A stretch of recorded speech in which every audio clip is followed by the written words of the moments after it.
Assalamualaikum warahmatullahi wabarakatuh. Hai para pencinta catur dan para catur mania, selamat datang kembali di Legenda Catur Dunia.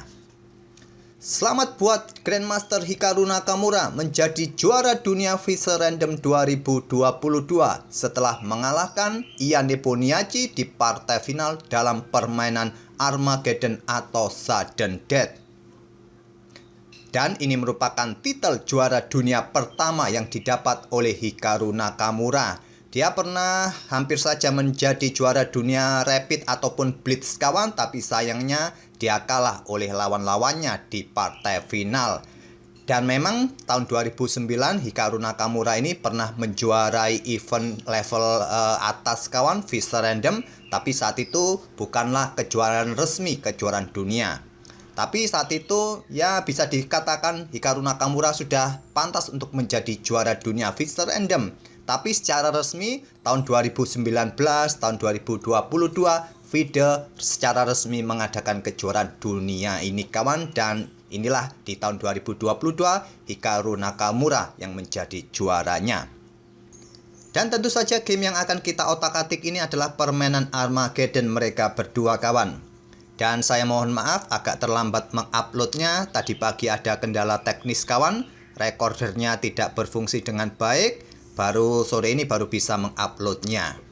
Dan permainan Armageddon ini putih dipegang oleh Hikaru Nakamura, mendapatkan kontrol waktu sebanyak 15 menit. Sedangkan Ian Nepomniachtchi mendapatkan 2 menit lebih sedikit kawan, atau 13 menit saja. Tapi kalau remis, Ian Nepo keluar sebagai pemenangnya. Dan mau tidak mau, putih atau Nakamura harus menang. Dan coba perhatikan acakan bidak para perwira di baris ke-8 ataupun baris pertama kawan. Ataupun seperti biasanya, pion-pion juga kalian perhatikan. Biasanya ada pion yang tak terlindungi. Pion A ini ataupun pion H, hitam putih juga punya kawan. Tapi untuk sementara, pada diagonal ini tidak ada gajah ataupun menteri kawan. Ataupun juga pada diagonal ini, kedua diagonal pun tidak ada yang mengancam langsung pada pion-pion lemah. Sebaliknya juga hitam juga tidak ada yang mengancam pada putih. Di sini permainan dibuka dengan Hikaru Nakamura dengan pion B3. Dan uniknya kawan, dalam beberapa langkah berikutnya ini kita temui permainan atau pembukaan copycat yang dilakukan oleh Ian Nepomniachtchi, meniru semua pergerakan pion-pion dari Hikaru Nakamura kawan. Pion F4. Dan pada posisi pion F5 juga dilanjutkan oleh Ian Nepomniachtchi. Yang paling kuat kawan, pion D6. Atau bermain dengan pion A5, menyisir sayap kiri kawan. Ataupun juga kalau mendorong pion F cukup satu petak ke petak F6. Tapi pion F5 dipilih oleh Ian Nepomniachtchi. Dan ini memberikan kesempatan bagi putih untuk bermain kawan. Dengan pion F pukul pion E5 terlebih dahulu, menukarkan pionnya kawan dan diambil langsung dengan gajah. Tidak mungkin diambil dengan menteri karena di sini ada gajah dan menantang pertukaran gajah gelap di sini Ian Nepo. Terlebih dahulu pion E pukul pion F5. Dan sekarang ada dua tantangan pertukaran gajah kawan. Pilih gajah gelap ataupun gajah terang ini. Ian Nepo memilih gajah terang agar diagonal terang panjangnya nanti aman bagi rajanya jika raja bergerak naik ataupun rokade panjang nanti kawan. Dan Nakamura melanjutkan gajah gelap pukul gajah gelap E5. Di sini Ian Nepo melanjutkan dengan langkah pion G pukul pion F5 dan Nakamura menarik mundur gajahnya ke C3 menantang pertukaran menteri.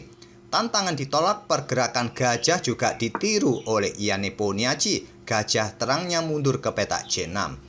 Dan coba perhatikan, ini ada yang menarik kawan. Para perwira ataupun rajanya juga di baris belakang ini sangat simetris antara hitam dan putih. Posisi gajah ini juga sama kawan. Yang menjadi pembeda adalah pion hitam dan pion putih ini kawan, yang tidak simetris atau tidak seimbang lagi. Pion hitam ini terpisah semacam ini juga tidak mengenakkan bagi hitam.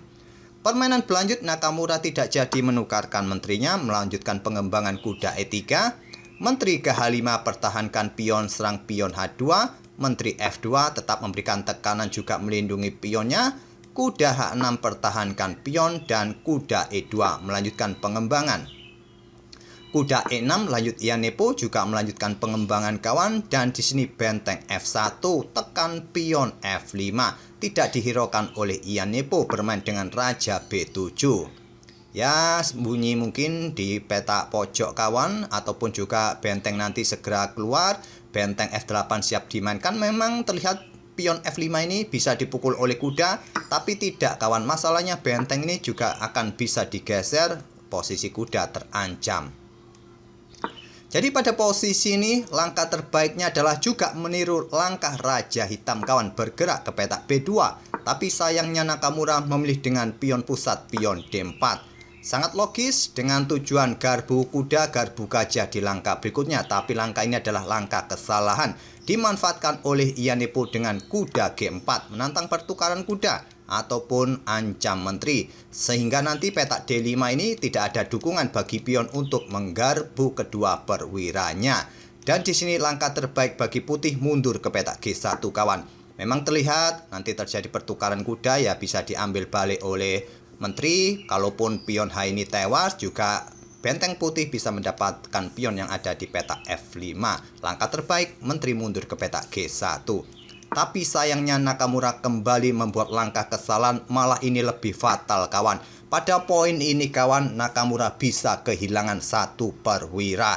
Tapi sangat disayangkan kawan, pada momen ini Iannepo tidak memanfaatkan kontrol waktunya. Kontrol waktu Iannepo sudah hampir sama dengan Nakamura kawan. Harusnya pada posisi ini dia berhenti sejenak, berpikir sejenak untuk mencari langkah terbaik.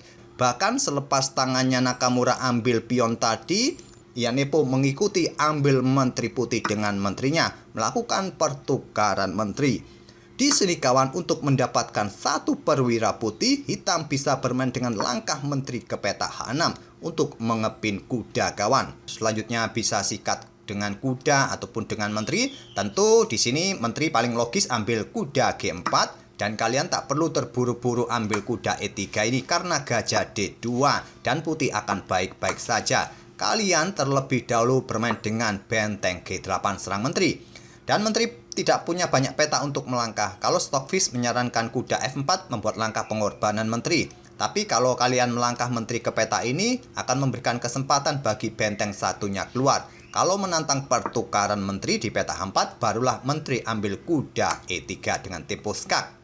Kalau kalian blokade dengan gajah, kuda tewas. Kalau raja bergerak ke petak D1, gajah akan ikut bermain. Dan selanjutnya akan sikat gajah yang di sini. Jadi mungkin memaksa pertukaran benteng ambil gajah, diambil balik oleh menteri. Dan masih dalam posisi kena pin kawan, kuda siap bergerak nanti mengikuti pergerakan menteri ataupun benteng satunya siap digeser ke lajur E. Mungkin raja bergeser, kita ambil contoh langkah seperti ini. Kuda akan memberikan kesempatan bagi benteng nanti ikut bermain di lajur E nanti kawan. Oke, kita otak-atik satu variasi lagi kawan. Setelah menteri bergerak ke peta H6 ini, mungkin kalian melihat gajah bisa blokade atau backup peta E3 ini kawan. Maka kuda akan tetap pukul kuda. Dan tentu saja kalian tidak akan pukul balik karena masih bisa dipukul balik oleh menteri. Mungkin kalian berharap pada menteri kalian ke peta D3. Selepas itu ambil kuda. Masalahnya menteri hitam ini akan incar benteng yang ada di peta F1 ini. Tapi sayangnya Iannepo bermain sangat ngeblitz, tidak berpikir cukup lama pada posisi ini, sangat ngeblitz. Nakamura ambil pion tadi, langsung diikuti dengan menteri pukul menteri. Dipukul balik dengan kuda, selanjutnya kuda ambil pion H2, ancam benteng-benteng ke E1 dan benteng F8. Kuda mundur lagi ke peta E3, persiapan garbuan. Gajah menghindar ke peta E4, pressure pion C2 kawan. Di sini pion D5 tetap dimainkan oleh Nakamura. Kuda bergerak ke G5, selanjutnya kuda ke F4 untuk blokade akses benteng agar tidak menuju baris keduanya kawan. Di sini benteng B bergeser ke peta E8, lanjut Iannepo. Raja naik ke peta B2 untuk persiapan bentengnya keluar. Di sini gajah F3, kontrol peta D1 mencegah pergerakan benteng. Pion D6 tantang Nakamura kawan, tantangan ditolak, didorong pion C6. Mendorongnya sekaligus dua peta ini cukup bagus kawan. Agar petak-petak terang ini tetap terbuka, bisa diisi untuk pergerakan gajah jika nanti ingin melindungi pion lemahnya ini. Tapi jika pada posisi ini kawan, kalian mencoba menerima tantangan pertukaran pion, maka putih mempunyai trik kecil di sini kawan dengan langkah kuda ke peta F5 mengorbankan kuda. Jika benteng pukul kuda, ya benteng di sini akan tewas. Kalau benteng pukul benteng, kuda akan ambil pion ini terlebih dahulu skak. Raja bergeser dan benteng pukul benteng. Kalian tidak bisa ambil kuda ini kawan karena ada ancaman skak di sini. Pada posisi ini pion C6 mendorongnya hanya satu petak ke petak C6. Nakamura melanjutkan dengan kuda C4 menantang atau membuka tantangan pertukaran benteng, ditolak dengan langkah kuda E4 untuk mencegah pergerakan kuda ini bergerak. Bisa ambil pion ini nanti kawan, ataupun sikat gajah nanti atau incar pion G3. Garbuan kuda ini cukup mengkhawatirkan memang. Kalau tidak hati-hati dengan pergerakan kuda, kuda bisa bergoyang kemana saja. Inilah yang ditunjukkan oleh Ian Nepo. Tidak dipedulikan oleh Nakamura, dia juga goyang dengan kudanya ke peta E5. Kalau kuda ambil pion di sini, kuda juga akan ambil pion hitam di sini kawan. Ian Nepo memilih untuk bertukar kuda sikat gajah C3 dipukul balik oleh raja. Sekarang gajah G4 melindungi pion kawan. Dan benteng sekarang mempunyai kesempatan diangkat naik untuk ditumpuk di lajur E. Dan sekarang langkah terbaik bagi hitam adalah gajah ke F5 ini kawan. Pressure pion C2 tapi memilih dengan pion H5. Benteng B ke E1 ditumpuk dan dengan kekuatan benteng yang sudah bertumpuk di lajur E ini kawan, sulit untuk melakukan pergerakan lagi bagi hitam. Coba lihat. Kuda ini sudah tidak bisa bergerak lagi. Kesini pun disikat oleh kuda kawan. Dan posisi gajah pun ini terancam kawan. Gajah pun juga tidak bisa meninggalkan pionnya. Mudah disikat oleh kuda putih. Dan sekarang kuda putih pun juga sedang ancam gajah. Cukup merepotkan. Ambil contoh kalian membuat langkah menunggu dengan pion A5. Maka kuda sikat gajah. Benteng dalam ancaman. Kalau benteng pukul benteng, disikat balik oleh kuda. Dan hitam tidak mempunyai kesempatan ambil balik perwira putih, putih menang. Oleh karena itu ini memaksa Ian Nepo untuk menukarkan benteng sikat kuda E5 dipukul balik oleh benteng putih. Nakamura unggul kualitas perwira. Sekarang kuda F3 terlihat mendapatkan salah satu benteng tapi tidak kawan, benteng E8. Tantangan benteng ditolak, kuda pun tidak berani ambil benteng E1 karena bentengnya akan tewas. Benteng ini diangkat ke F6, incar pion D6.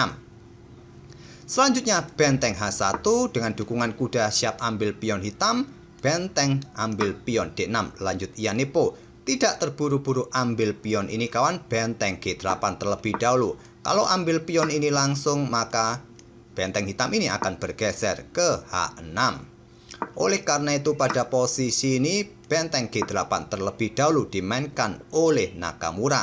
Nanti selepas ambil pion, kalaupun ada benteng di sini, benteng siap ambil gajah hitam. Benteng D2 dipilih oleh Ian Nepo. Pressure pion di sini, gajah siap bergerak untuk mendukung bentengnya dan Nakamura ambil pion H5. Tidak khawatir soal pergerakan gajah F5 karena dia punya benteng C1. Dan di sini benteng digeser ancam kuda. Kuda ke G7 balik ancam gajah terang. Gajah dipindah ke peta E4.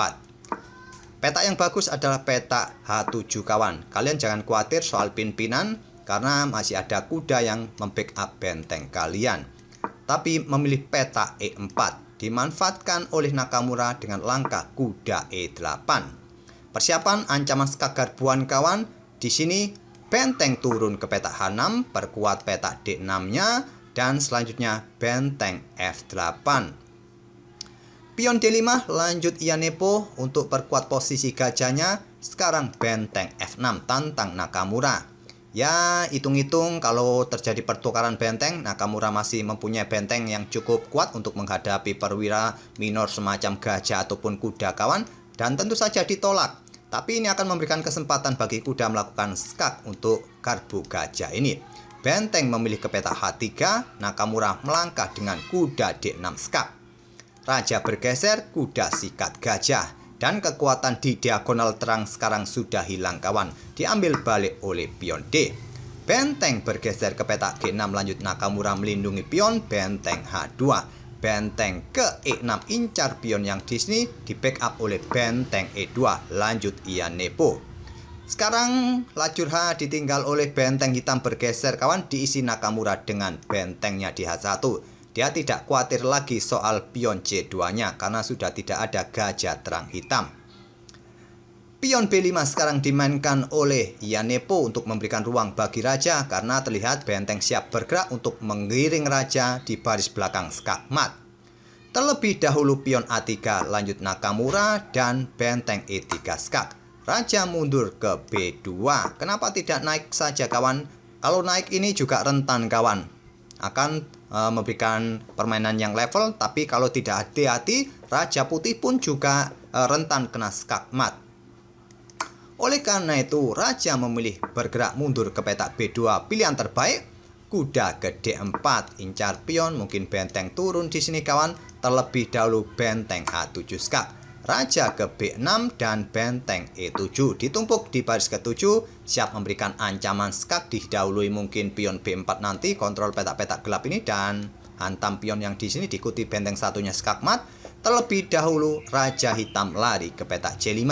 Sekarang benteng D7, kontrol petak-petak ini terlebih dahulu, diikuti pion nanti skak, mungkin nanti diikuti benteng satunya dan skakmat di petak C5. Itulah rencana Nakamura. Tapi sayangnya rencana ini tidak diketahui oleh Yanepo kawan. Dia melangkah dengan kuda F3. Dan selanjutnya adalah pion B4 skak. Raja terpaksa ke petak C4 dan Nakamura melanjutkan benteng H5. Berikutnya skakmat yang sudah tak bisa terbendung lagi kawan. Di posisi ini di langkah ke-48, Yanepo Niaji menyerah. Nakamura menjadi juara dunia Visor Random 2022. Sekali lagi selamat buat Hikaru Nakamura. Ya, ancaman skakmat ini sudah tidak bisa dihentikan lagi kawan. Kalian mau mencoba seperti apa, tetap ancaman skakmat tak bisa terhindarkan. Jadi tak perlu lagi saya lanjutkan, silakan otak-atik sendiri 3 langkah berikutnya skakmat. Oke, itulah kawan permainan antara Hikaru Nakamura versus Yanepo Niaji di partai final dalam permainan Armageddon. Mungkin permainan Magnus Carlsen dan Abdus Satrov baru bisa saya upload besok pagi kawan. Dan kita akan bertemu di video-video berikutnya. Terima kasih. Wassalamualaikum warahmatullahi wabarakatuh.